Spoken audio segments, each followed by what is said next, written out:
मुखिया जी, आपकी पत्नी ठकुराइन बालकनी से गार्डन में आ गिरी। क्या वो ठीक तो है? उनको चोट तो नहीं आई है मुखिया जी, लेकिन उनकी आंखों में खौफ नजर आ रहा है और वो कुछ बोल भी नहीं रही हैं। हे भगवान! ये सुनकर सभी गांव के लोग और तांत्रिक बाबा जी मुखिया जी के साथ हो लिए। सभी घर पहुंचे तो ठकुराइन पलंग पर पड़ी थी। ठकुराइन, क्या हुआ आपको? हमें कुछ तो बताइए। मुखिया जी को सामने पाकर ठकुराइन उनसे लिपट गई। जी। कुछ देर ठकुराइन ऐसे ही मुखिया जी के गले लगी रही और फिर हिम्मत करके बोली, मुझे बहुत ही भयानक सपना दिखाई दिया और फिर ऐसा लगा कि कोई मेरा पैर खींच रहा है। मैं अपने आप बालकनी में खींची चली गई और अपने आप को संभालने की कोशिश की तो गार्डन में जा गिरी। उसके बाद मुझे होश ही नहीं रहा कि मैं कहाँ हूँ। ये सुनकर सभी हैरान रह गए और तांत्रिक बाबा बोले, ठकुराइन जी, क्या आपके घर से आपकी कोई चीज गायब है? इस पर ठकुराइन ने सोचकर जवाब दिया, हाँ, हमारा पुश्तैनी हार गायब है। कल शाम हमने उसे उतारकर अलमारी में रखा था, लेकिन अब वो कहीं नहीं मिल रहा। यह सुनकर बाबा ने मुखिया जी की तरफ देखा और बोले, ठकुराइन का खास ख्याल रखा जाए। लगता है किसी ने कुएं से अपनी ख्वाहिशें मांगी है और उसने ठकुराइन के हार को कुएं में डालकर इनकी जान का सौदा किया है।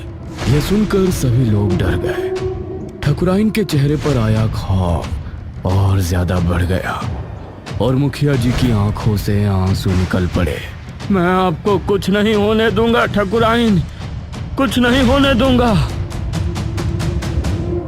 अब फिर से गांव में डर का माहौल छा गया था। ठकुराइन की सुरक्षा में मुखिया जी ने कई आदमी लगा दिए थे। रात होने पर सभी अपने अपने घरों में घुस गए थे। मैं भी दादाजी के साथ बरामदे में ही बैठा सोच में डूबा था।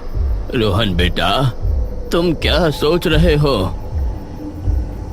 अब कुछ नहीं दादाजी, बस मैं दादाजी को और परेशान नहीं करना चाहता था, इसलिए मैंने उनको नहीं बताया कि मुझे कोई आवाजें सुनाई देती हैं।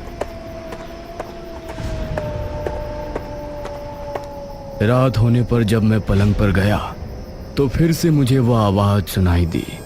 रोहन, आ जाओ रोहन, मैं तुमको जंगल घुमाऊंगी। इस बार अपने साथ हल्दी की गांठें मत लाना। यह आवाज सुनकर मैं दबे पांव घर से बाहर निकला और जंगल की तरफ रवाना हो गया। वो औरत मुझे नजर आई और इस बार भी मैं चुपचाप उसके पीछे हो लिया।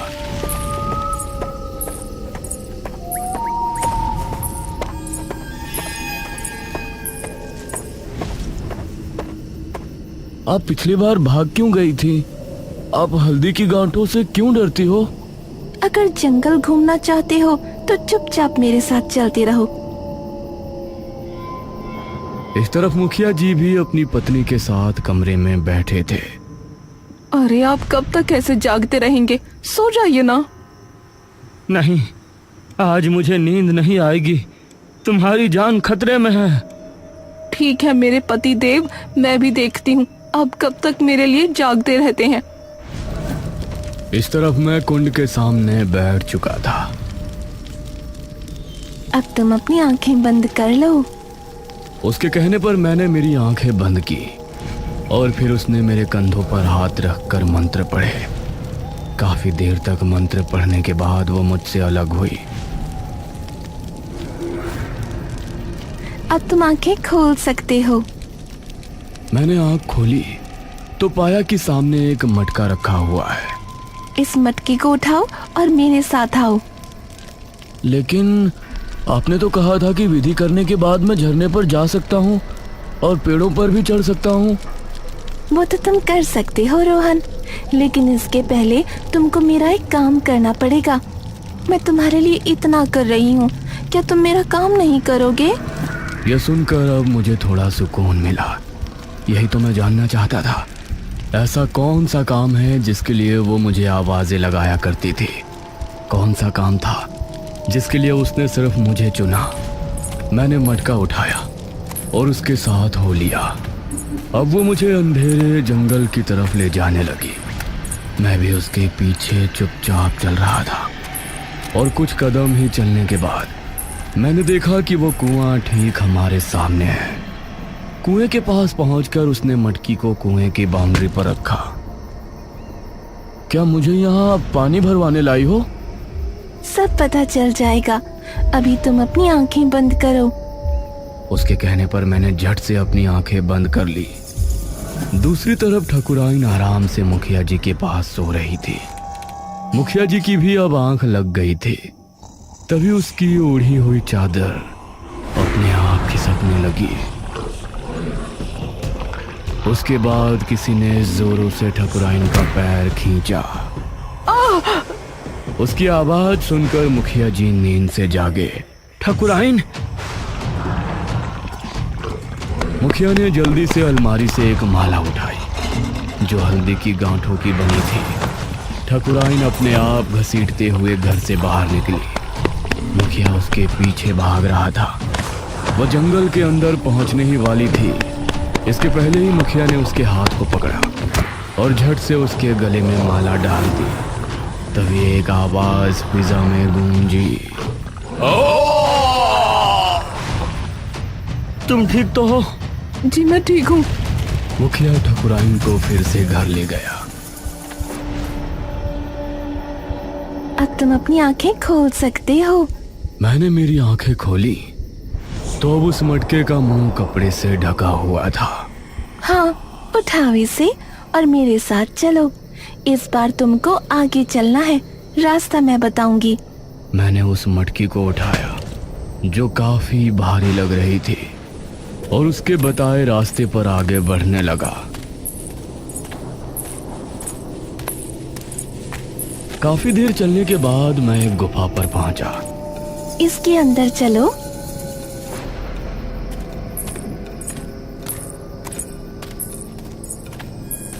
गुफा के अंदर जाने पर मुझे बहुत ठंड लग रही थी। मेरी रफ्तार जब भी हल्की होती तो वो मुझे टोकते हुए तेज चलने को कहती। इसी तरह चलते हुए मैं एक जगह पहुंचा जहां जमीन पर 5 गोल घेरे बने थे। इसे घेरे में ये मटकी रख दो। मैंने उस मटके को घेरे में रख दिया और फिर वो मुझे गुफा के बाहर ले आई। अब मैं तुमको उस इलाके में ले चलती हूँ। अब तुम झरने में नहा भी सकते हो और पेड़ों से फल भी तोड़कर खा सकते हो। इस पर मैंने खुश होने का नाटक किया। वो मुझे झरने पर ले गई जहां मैंने खूब मौज मस्ती की। पेड़ों पर चढ़कर मैंने फल भी खाए, उसे ये दिखाने के लिए कि मैं सिर्फ एक भोला भाला हूं। लेकिन असल में मेरे दिमाग में वो सवाल गूंज रहा था, मेरे हाथों उस मटकी को गुफा के अंदर रखवाने के पीछे उसकी क्या वजह थी? ये काम वो किसी और से भी तो करवा सकती थी। कुछ देर ऐसे ही मस्ती करने के बाद मैंने उससे विदा ली और घर पहुंचा।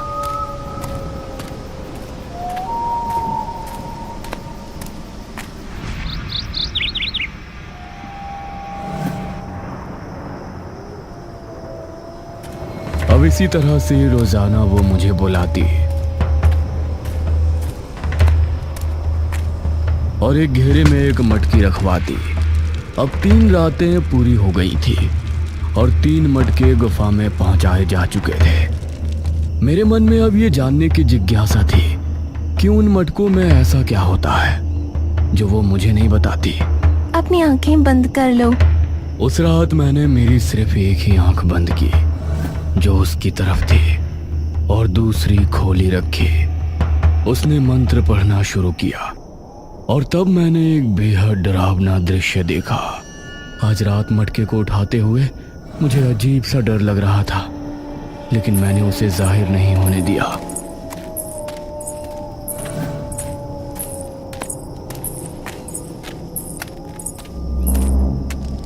उस मटके को गुफा में पहुंचाने के बाद अब मैं फिर से घर पहुंचा। लेकिन अब मुझे कुछ भी छिपाना ठीक नहीं लग रहा था। दादाजी, मुझे आपको कुछ बताना है। क्या हुआ रोहन? बताओ, क्या बताना चाहते हो? मैंने दादाजी को अब आवाजों से लेकर सारी बात कह सुनाई, जिसे सुनकर दादाजी ने मुझे एक थप्पड़ लगाया।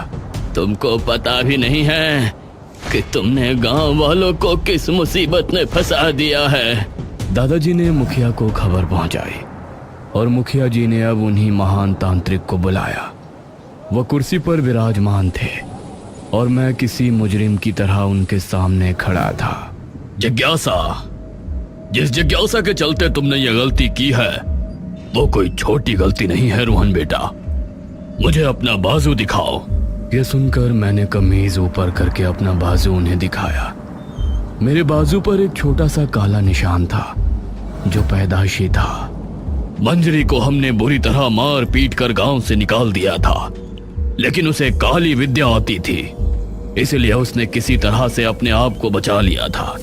लेकिन अब हल्दी की गांठें उस पर भी अभिशाप हो चुकी थी। मतलब हल्दी की गांठों से अब मंजरी को भी दूर रहने की जरूरत थी और कुएं के शैतान से अब उसने सौदा किया था। मंजरी, अब तक कई इंसान मैंने इस कुएं में संभाल लिए हैं।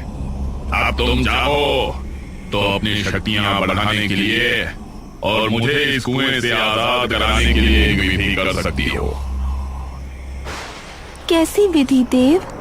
तुमको वो बच्चा ढूंढना है जिसके बाजू पर एक काला निशान है। उस बच्चे के जरिए तुमको एक विधि करनी है। उस विधि का तरीका ये है, तुमको उस बच्चे को किसी भी तरह कुएं पर लेकर आना है। उस बच्चे के हाथों उस गुफा में लेकर जाना है जहां तुम अपनी तंत्र विद्या करती हो।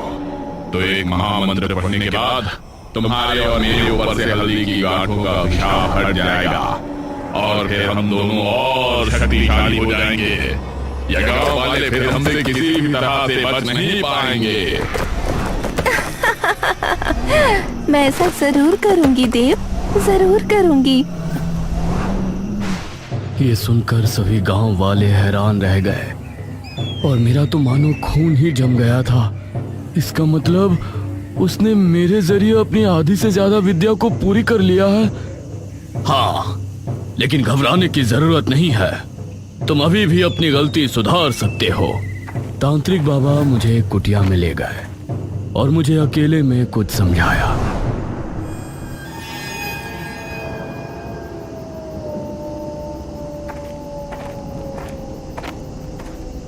उस रात मैं फिर से मंजरी के पास पहुंचा। आज बस आखिरी रात है।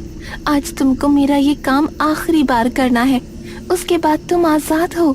फिर तुम कभी भी जंगल आ सकते हो। तुमको मेरा काम करने की जरूरत नहीं पड़ेगी। मुझे बहुत खुशी है कि मैं आपके काम आ सका।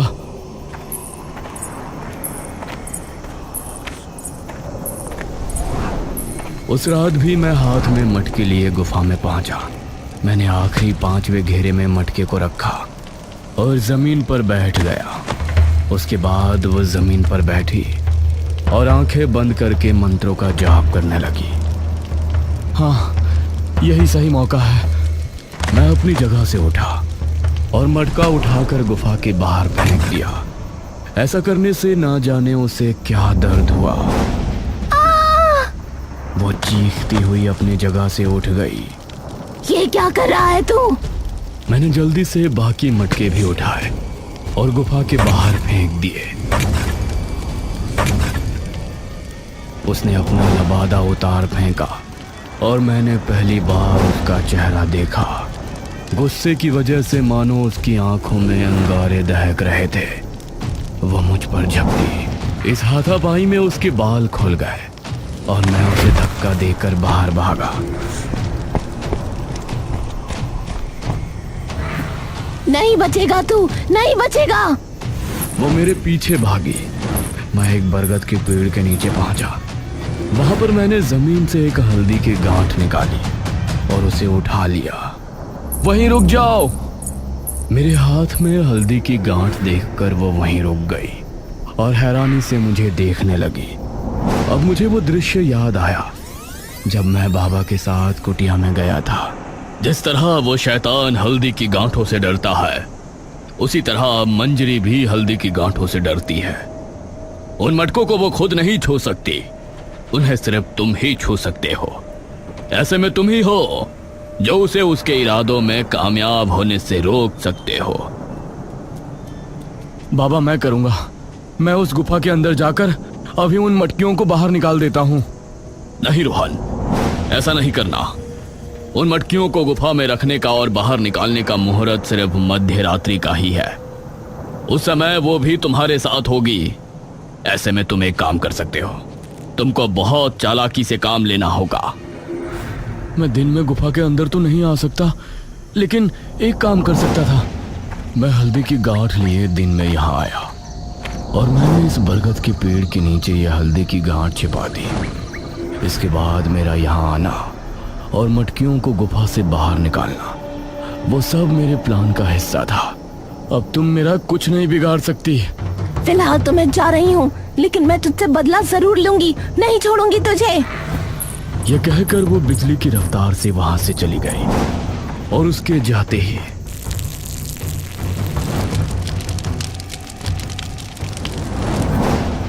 उसी रात एक शख्स हाथ में लालटेन लिए काला लबादा पहने हुए कुएं पर पहुंचा। उसने अपनी जेब से एक चीज निकालकर कुएं में डाल दी।